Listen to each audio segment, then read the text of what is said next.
I am such a Pisces, guys. Like, I just love my comfort and nostalgia.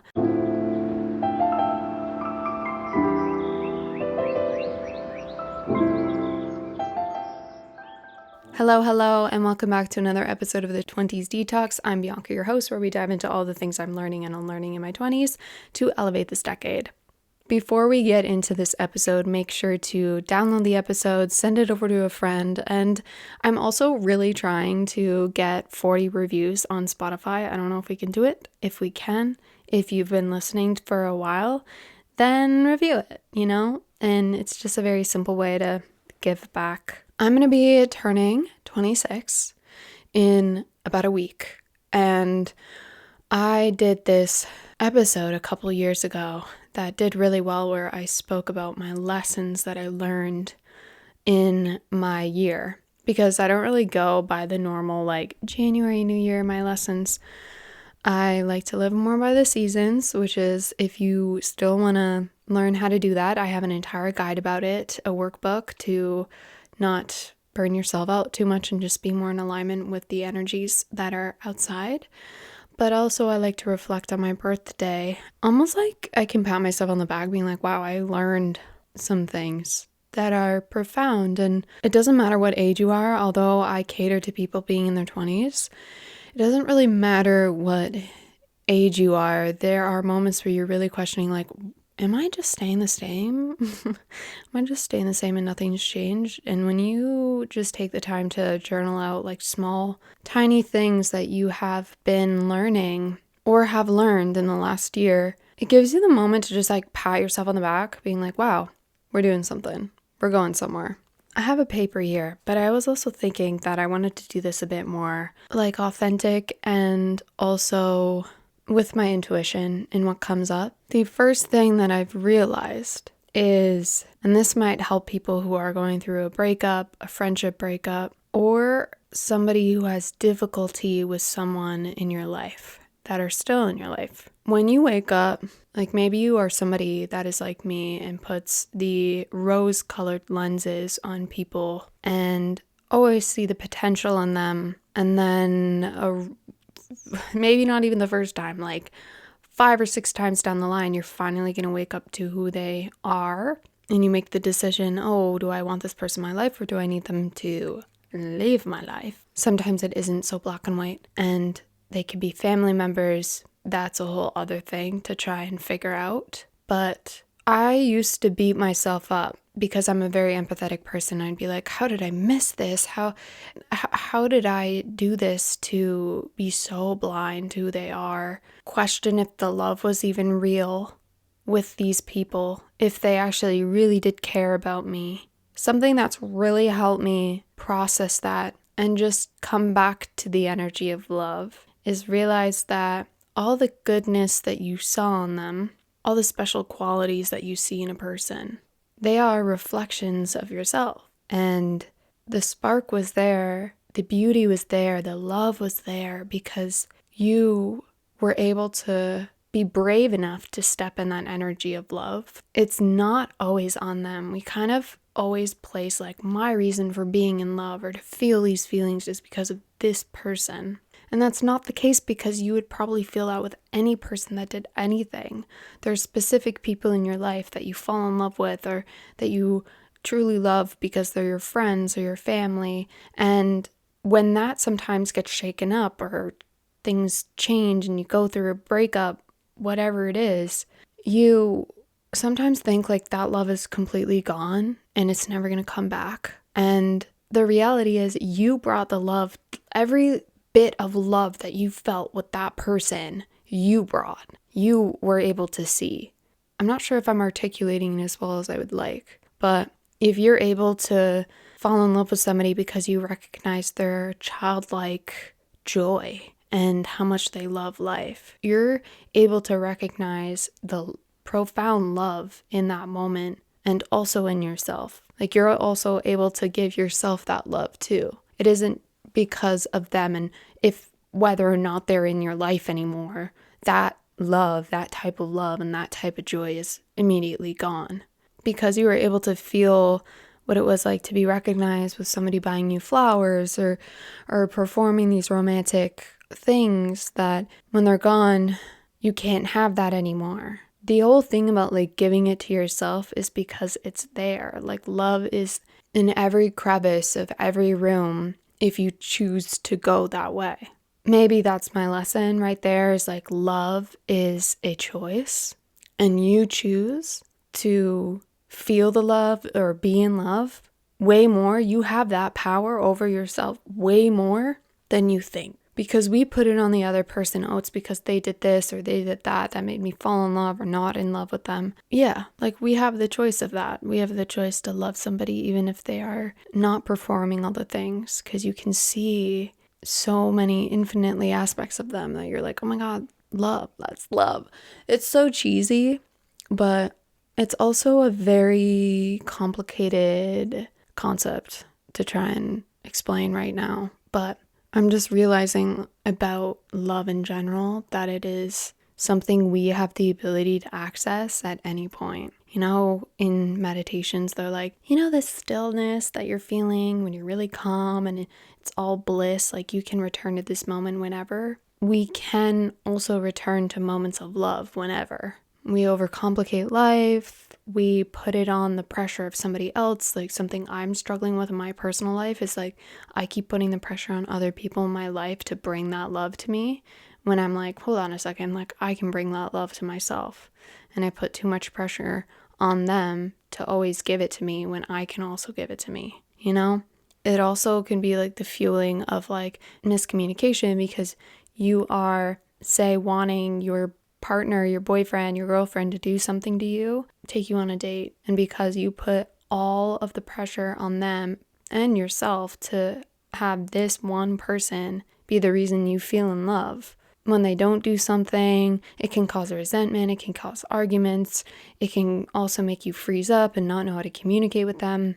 But if you, in a relationship or not a relationship, gave yourself the love that you deserve, maybe you'd be more comfortable bringing up those conversations without it being so triggering or emotional. Like you'd be able to just tell them like, hey, you know what, like something I love is like flowers, and they probably would recognize it because you buy yourself flowers. Next point, because we're not going too long with these. You may never feel ready for really big changes in your life. I am about to move out soon, and I had an emotional breakdown yesterday because I am, and this is going to be a different episode, but I am definitely emotionally attached to my childhood home. I am such a Pisces, guys. Like I just love my comfort and nostalgia, and will only rewatch shows and movies. And I don't know, change is scary for this girl, okay? And moving out is something I know I need, but it's scary. And I always felt like if I had this amount of money, I would feel okay. Or if I had this job and this income and was at this point in my life and was going to this area, then it would feel ready. And there's this balance where like you can't actually have everything figured out to make you feel like I'm ready for this. There's this problem that a lot of us go through where we have the motivation to do something. We are inspired to do something, but we want to gather all the information we possibly can to remove any sense of doubt and reduce the most amount of failure as we can.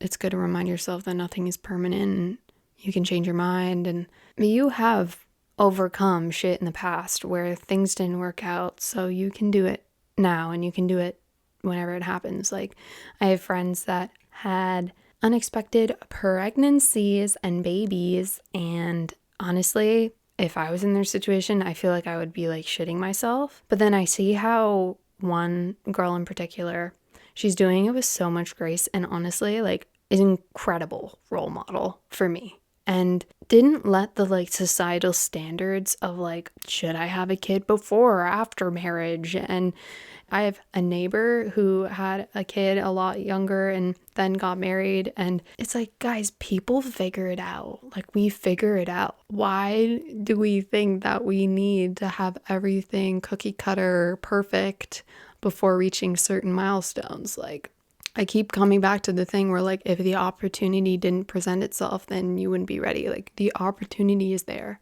And yes, it can be as scary as you're expecting a child, or you're getting a new job, or you're moving somewhere you didn't expect to move to, or you're getting into a program that you were like, oh, this is really happening. And the opportunity is there, and you are able to get through it. You're able to get through it 100%. You have to be okay asking for help and like realize none of us is perfect. It's just knowing that like you're not going to feel ready for major changes in your life, which happen a lot in your 20s. Like, there are people in totally different stages of life in their 20s. Like, some are starting school, some are ending school, some are getting married, some are having kids, some are starting their careers and like full blown financially successful. And you can't tell me that every single one of them with the major milestone they had felt entirely, completely to their bones ready. Like, no. I don't think there's anybody like that. The third thing is stop being so serious. The world is so serious right now. Like, too serious, too scary. And cycles of destruction have happened throughout history. We're witnessing some right now. And don't let it be a reason for you to think you need to be serious. It's, if anything, more of a reason for you to have fun. Do silly little things that make your heart full again, your child inside of you full again, because it seems every day there's something on the news to want to take that childlike spark away from us.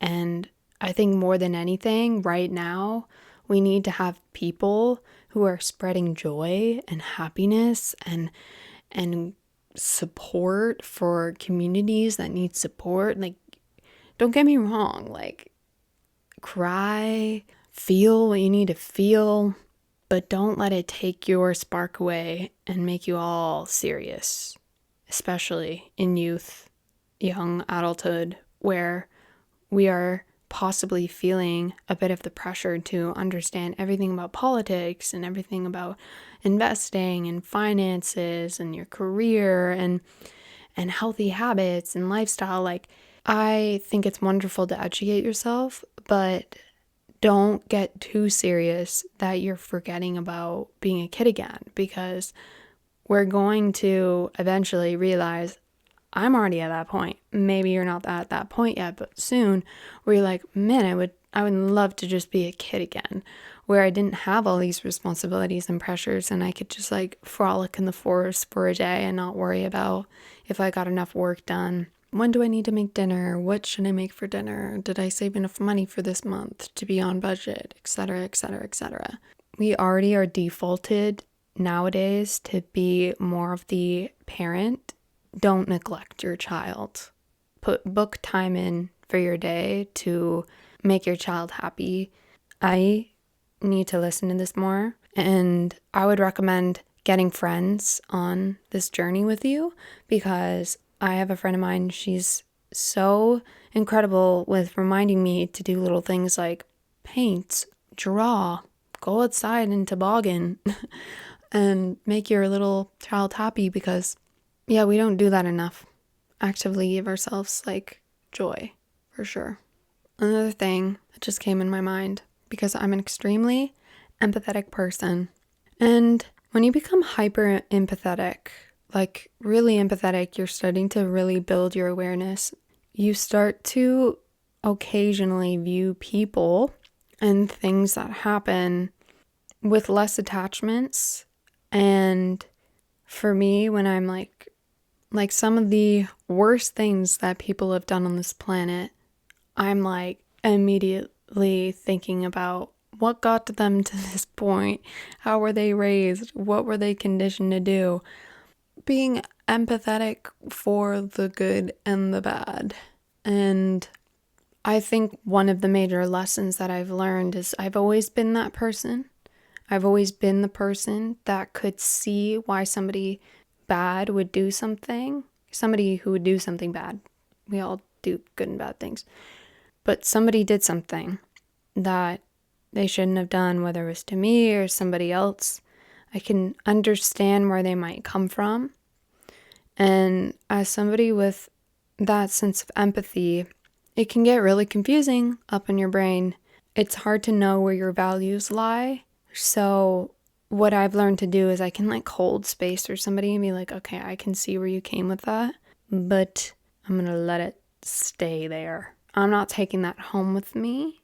I'm not going to share that point of view, because I also want to be very mindful around small children or anybody else that can be easily triggered in explaining a reason for why somebody would do something that can appear like condoning that behavior, because I can hold space for somebody. And the only reason why I think we should be able to, that this is a good thing, is to not let the pain and fear and anger consume you.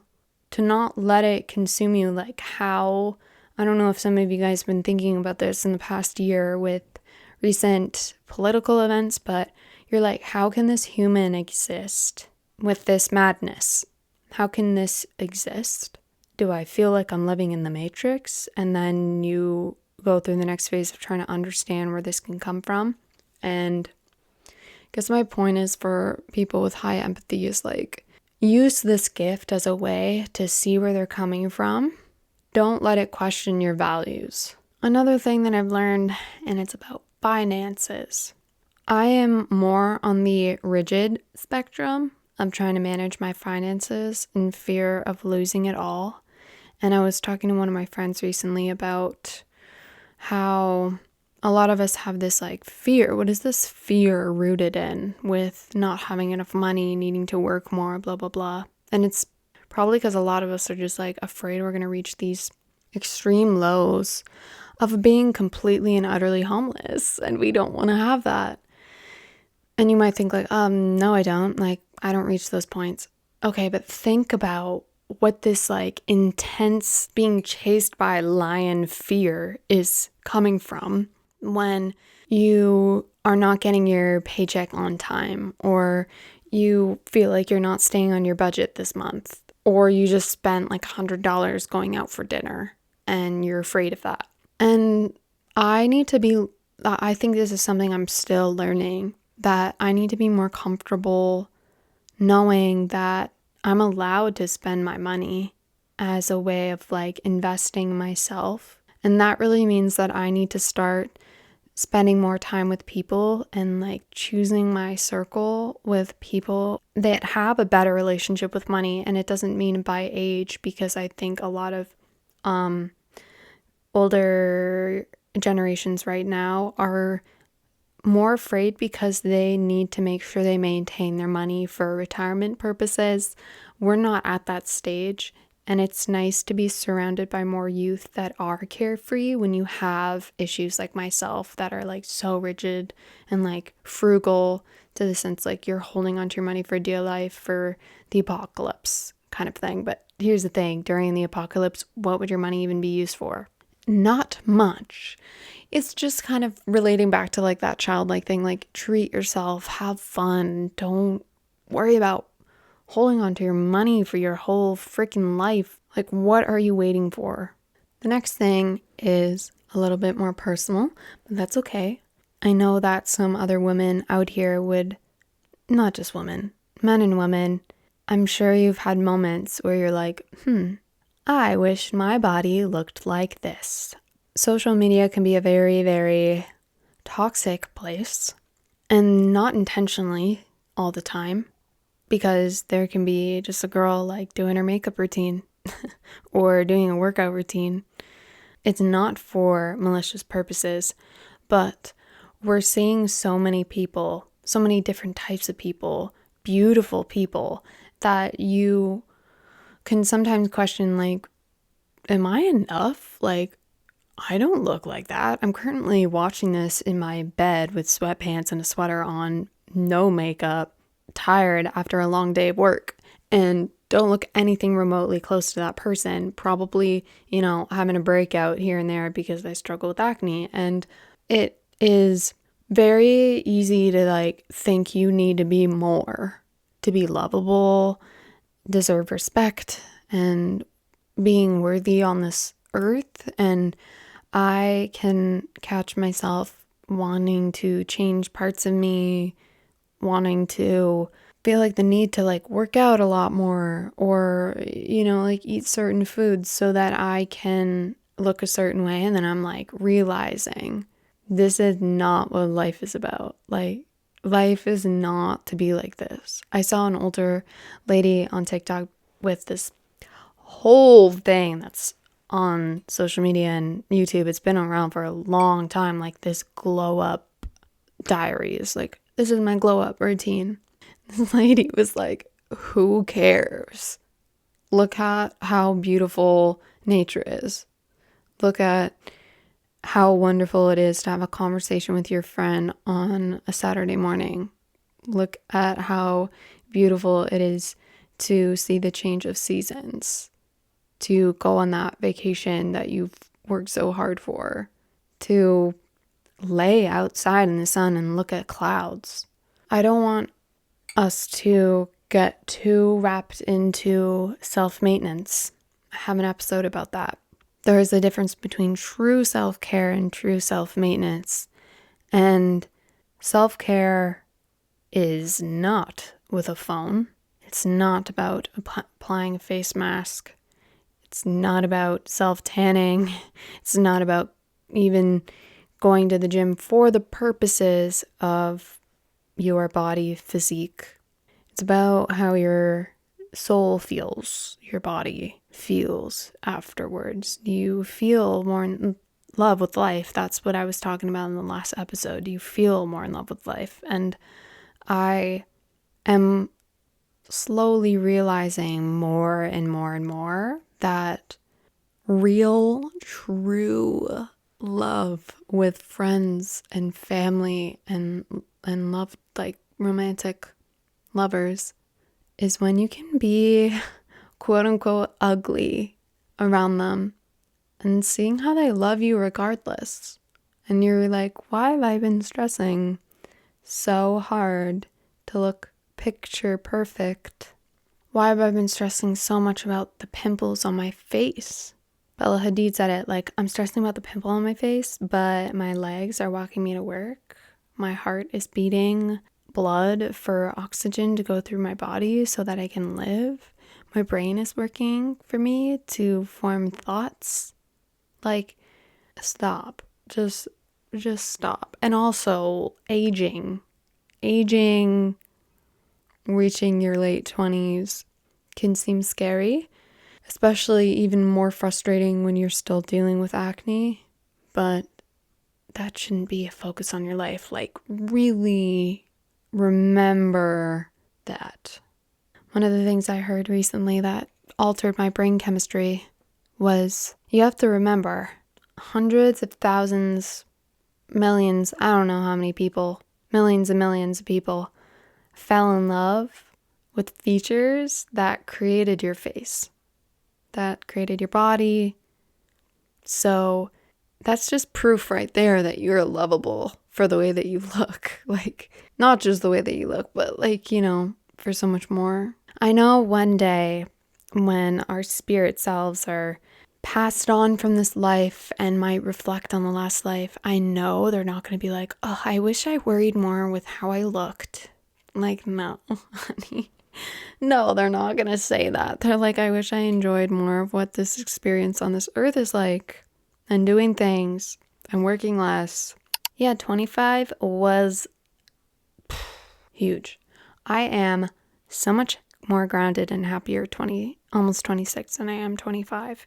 25 puts a lot of pressure on you, and I'm actually feeling like happier aging now, and like proud to have like overcome the challenges that I have. And I hope that you guys take that too, is like, you've like, think about all the challenges you've overcome. Like, think about all the things that you've overcome and the things that you've accomplished and grown And just worry about your life. Don't compare. Worry about your life and be like, okay, growing up is pretty cool. Like, getting older is pretty cool. I have to remember that even though some of my accomplishments might be really small to others, they're big to me and they're important for my life. And think about you and your life. What accomplishments have I made? And do it around your birthday. You don't gotta do it right now, but what accomplishments have I done and have I made where you're like, wow, life's pretty great. I'm pretty cool. Anyway, I appreciate you all for listening. Have an amazing week. I'll see you next week.